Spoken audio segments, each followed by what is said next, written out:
जलीय जीवों के बारे में जान लीजिए। पहला जलीय जीव जिसकी सेवा करने से पितरों की कृपा मिलती है वो है मछली। मछली को आटे की गोलियां डाली जाती हैं। स्वयं भगवान श्री हरि विष्णु ने पृथ्वी का उद्धार करने के लिए मत्स्य रूप धारण किया था। मत्स्य का अवतार लेकर मनुष्य जाति के अस्तित्व को जल प्रलय से बचाया था। जब श्राद्ध पक्ष में चावल के लड्डू बनाए जाते हैं तो उन्हें जल में विसर्जित कर दिया जाता है।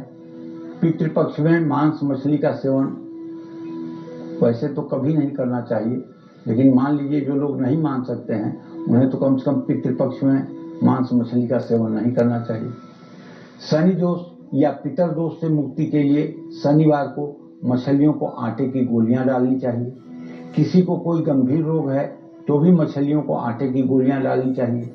ऐसा कहा जाता है कि मछलियों और चींटियों को आटा डालने से भाग्य खुल जाता है। दूसरा जलीय जीव है जिसकी पूजा सेवा करने से पितरों की कृपा मिलती है, वो है कछुआ।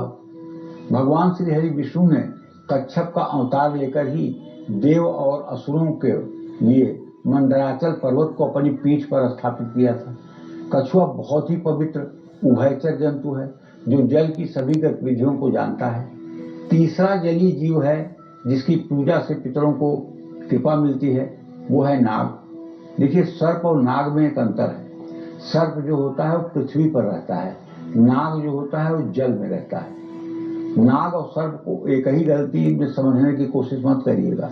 जैसे कालिया नाग जमुना जी में रहता था, शेष नाग क्षीर सागर में रहते हैं ना, नाग जल में रहते हैं। और सर्प जैसे तक्षक हो गया और कोबरा हो गया, ये सब पृथ्वी पर रहते हैं। तो नाग और सर्प में एक बड़ा अंतर ये है कि सर्प पृथ्वी पर रहता है और नाग जल में रहते हैं।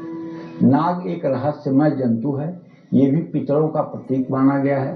नाग को मारना नहीं चाहिए, ऐसा करने से दोष लगता है और जिसका प्रायश्चित इस जन्म में भी और अगले जन्म में भी करना पड़ता है।